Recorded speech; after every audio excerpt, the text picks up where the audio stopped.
বেলাল তুমি আমাকে বলো তুমি এমন কি আমল করছো? বেলাল ডাক দিয়া কই, ইয়া রাসূলুল্লাহ, ইয়া হাবিবাল্লাহ, নবী গো, ও মায়ার নবীজি, আমি হইলাম কালো, আমার দাঁতগুলা উসা উসা বিশ্রী, আমার চেহারাটা একেবারে কালো। নামাজের পরে সুন্দর সুন্দর সাহাবীরা আপনার সঙ্গে মুসাফা করে, মুআনাকা করে, আপনার সঙ্গে সাক্ষাৎ করে, আপনার সঙ্গে কথা বলে গো নবী, আপনার দোয়া চাই তারা। কিন্তু সুন্দর সুন্দর সাহাবাদের মাঝখানে আমি যদি যাই, তাহলে আমি যেহেতু কালো, আমি যেহেতু দেখতে বিশ্রী, আমার ভালো লাগে না, আমার নিজের কাছে খারাপ লাগে। এই জন্য আমি আপনার সামনে যাই না, পিছনে পিছনে দাঁড়ায় দাঁড়ায় নামাজ আদায় করি। আর আমি যখন উযু করি, উযু করার সময় 2 রাকাত তাহিয়াতুল উযুর নামাজ পড়ি।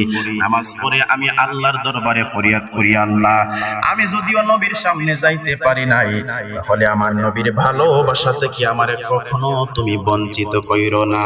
সুবহান। নবী বলেন, قال النبي صلى الله عليه وسلم إذا كانت ليلة النصف من شعبان فقوموا ليلها وصوموا يومها।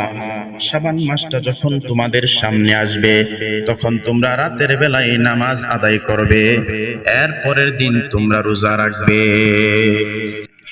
দেখেন তো আল্লাহ রাব্বুল আলামিন 14 তারিখ দিবাগত রাত্রে, অর্থাৎ এর আগের দিন সূর্যটা যখন ডুবে যায়, সূর্যটা ডুবে যাওয়ার সাথে সাথে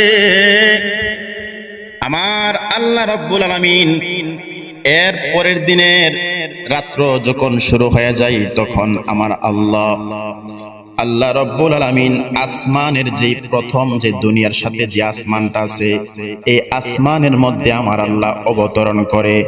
আল্লাহ ডাক দিয়া কই, বান্দা, তোমরা কে পেরেশানির মধ্যে আছো?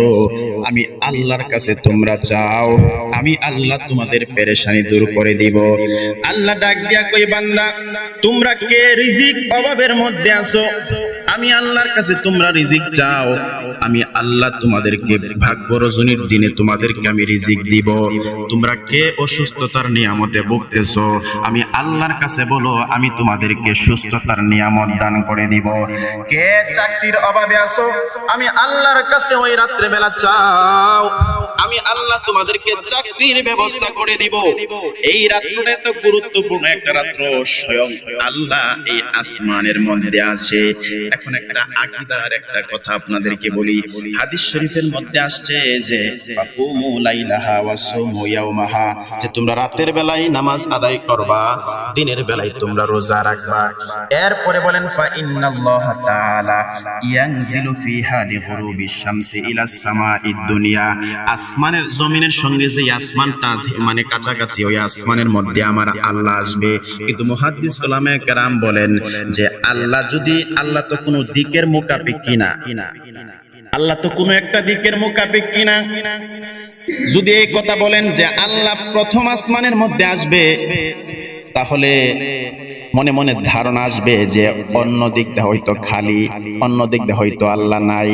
তাহলে মুহাদ্দিস উলামায়ে কেরাম বলছেন যে এই ধারণাটা যাতে না আসে, এই ধারণাটা যাতে মানুষের অন্তরের মধ্যে পয়দা না হয়, এই জন্য তারা বলছেন যে আল্লাহর রহমত, ফজল, বরকত এই সপ্তম আসমানের মধ্যে, অর্থাৎ জমিনের সাথে যে আসমানটা আছে, ওই আসমানের মধ্যে হাজির হয়ে যায়।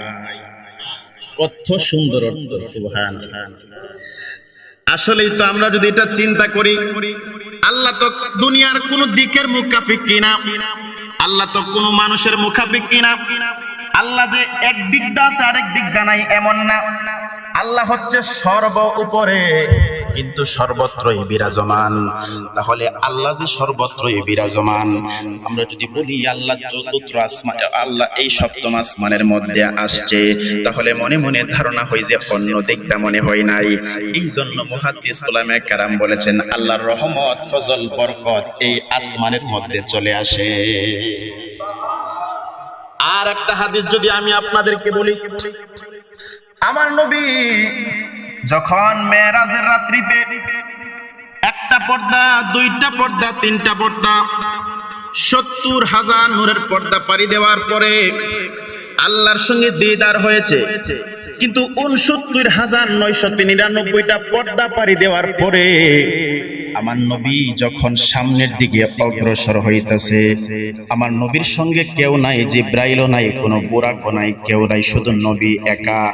রাত্রিবেলা যখন গভীর রাত্র হয়ে যায়, দেখবেন তো গভীর রাত্রে একটা পাখি যদি চিকচিক শব্দ করে তাহলে শোনা যায়, ব্যাঙে যদি ডাকে তাহলে এই আওয়াজটা শোনা যায়, ছোট ছোট বাঁশঝাড়ের মধ্যে পোকা মাকড় যদি ঝিকঝিক করে তাহলে এই আওয়াজটা শোনা যায়।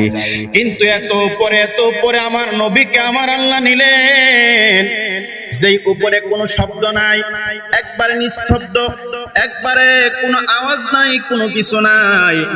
আমার নবী এত উপরে যাওয়ার পরে হঠাৎ করে আমার নবী শুনতে পাইল, কিফ ইয়া মুহাম্মদ ইন্না রাব্বাকা ইউসাল্লি, হে নবী আপনি থামুন, আপনি দাঁড়ান। আপনি নবী ওই পারে, আর আপনার আল্লাহর কুদরতি আওয়াজ হলো পর্দার ওই পারে। হে নবী আপনি থামুন, আপনি দাঁড়ান। আপনি নবী ওই পারে, আর আপনার আল্লাহ ওই পারে। নবীকে যখন এই কথাটা বলছে, নবী বলেন, আমি হঠাৎ করে এই কণ্ঠটা শুনতে পাইলাম, মনে হচ্ছে যে আবু বকরের কণ্ঠ। আবু বকর যখন আমাকে ডাক দিয়ে বলতেছে, কিফ ইয়া মুহাম্মদ, হে নবী আপনি থামুন, আপনি দাঁড়ান। আপনি নবী ওই পারে, আল্লাহ ওই পারে। ইউসাল্লি, আপনার প্রভু, আপনার রব ওই পারে নামাজ আদায় করতেছে। তাহলে এখন প্রশ্ন হলো, আমরা তো নামাজ পড়ি আল্লাহর জন্য, আল্লাহ পড়ে কার জন্য? কেউ প্রশ্ন আয় না? হাদিস শরীফের মধ্যে বাবাজির আমার, হ্যাঁ হাদিস শরীফের মধ্যে আমার, আমি হাফিজি পড়ার সময় একটা প্রতিযোগিতা হয়েছিল। এই প্রতিযোগিতার মধ্যে আমি অংশগ্রহণ করছিলাম। অংশগ্রহণ করার পরে আমি প্রথম স্থান অধিকার করছি। অধিকার করার পরে তারা 1 থেকে 3 পর্যন্ত তারা পুরস্কারের ব্যবস্থা করছে। আমাকে একটা পুরস্কার দিয়েছিল, কিতাব দিয়েছিল, যে কিতাবটা লেখার নাম হচ্ছে নূরুন নবী কিতাব।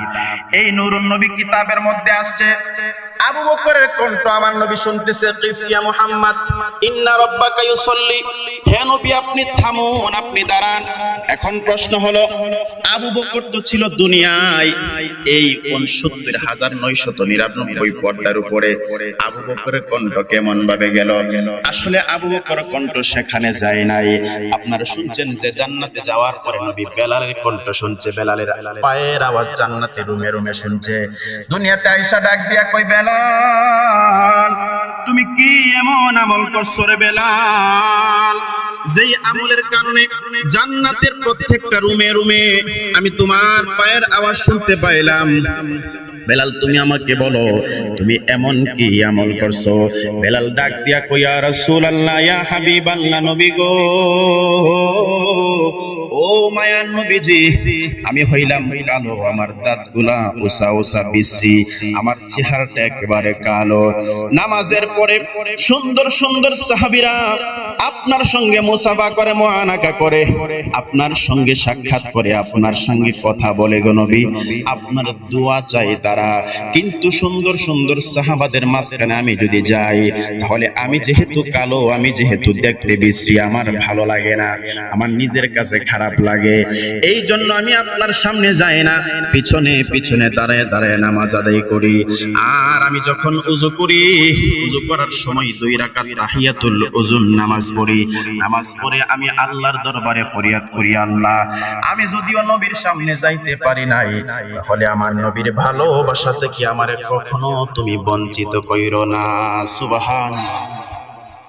দোয়া করিও সবাই আমারে, ধন্য যেন করে নবীর দিদারে, বলেন ধন্য যেন করে নবীর দিদারে।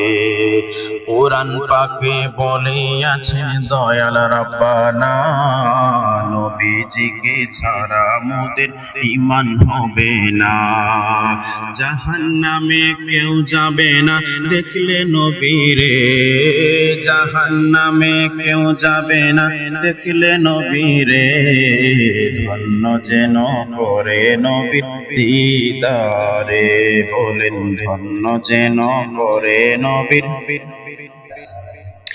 নবী আমার ডাক দিয়া কই বেলাল তুমি 2 রাকাত নামাজ পড়া আল্লাহর কাছে আমার ভালোবাসা চাও এই জন্য তোমার পায়ের আওয়াজ শোনা যায় কিন্তু আবু বকর তো ছিল দুনিয়ায় আবু বকর কণ্ঠ কেন তো উপরে শোনা গেল আসলে আবু বকর সেখানে যায় নাই আমার আল্লাহ নবীকে আবু বকরের কণ্ঠ শোনাইছে কেন এত উপরে কোনো আওয়াজ নাই একদম নীরব আমার নবী একা হঠাৎ করে যদি একটা ফেরেশতার আওয়াজ শুনে অথবা অপরিচিত একটা কণ্ঠ শুনে আমার নবী বিচলিত হতে পারে আমার নবী ভয় পেতে পারে এই জন্য আল্লাহ নবীকে ভালোবাসার একটা মাধ্যম প্রকাশ করে একটা ফেরেশতার কণ্ঠকে আবু বকরের কণ্ঠ শোনাইছে বানাইছে কেন কারণ আবু বকর ছিল আমার নবীর সঙ্গী আবু বকর ছিল আমার নবীর হিজরতের সাথী আমার নবীর দুঃখের সাথী আবু বকর ছিল আমার নবীর মুরব্বী একজন সাহাবা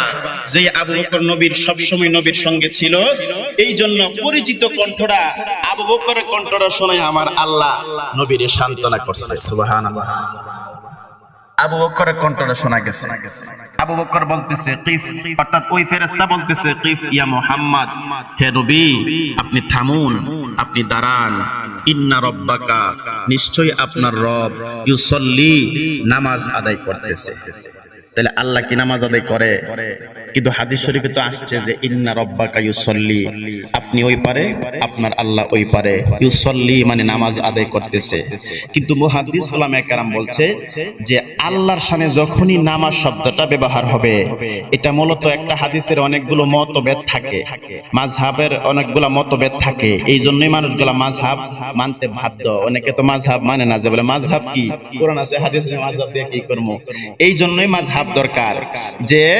ইউসাল্লি যদিও এখানে নামাজের কথা আছে কিন্তু এরপরও আল্লাহর শানে যখন নামাজের কথা আসবে তখন এটা নামাজ হবে না এই শব্দটা দ্বারা বোঝা যাবে যে আমার আল্লাহ আমার নবীর সম্মান বর্ণনা করতেছে সুবহানাল্লাহ তাহলে ওই জায়গার মধ্যেও ইউসাল্লি যদি আল্লাহর ক্ষেত্রে ব্যবহার হয় তাহলে নবীর সম্মান ব্যবহার করতেছে তাহলে আমি বলতেছিলাম যে এই শাবান মাসের 14 তারিখ দিবাগত রাতে ফা ইন্নাল্লাহা তাআলা ইয়ানজিলু ফিহা লিগুরুবিশ শামসি লাদ দুনিয়া অর্থাৎ দুনিয়ার সাথে যে আসমানটা আছে এই আসমানের মধ্যে আল্লাহ স্বয়ং আসে এখন মুহাদ্দিস উলামায়ে কেরাম বলছে যদিও আল্লাহ শব্দ আছে এই আল্লাহ শব্দ থাকলেও এটা বলা যাবে না কেন কারণ আল্লাহ তো সর্বত্রই আছে সর্ব জায়গায় বিরাজমান কিন্তু এই দিক দিয়ে সবার উপরে এখন যদি আমি মনে মনে বলি যে আল্লাহ সপ্তম আসমানে অর্থাৎ নিচের আসমানে আসছে তাহলে মনে মনে অনেকের একটা ধারণা আসতে পারে অন্য দিক দিয়ে মনে হয় না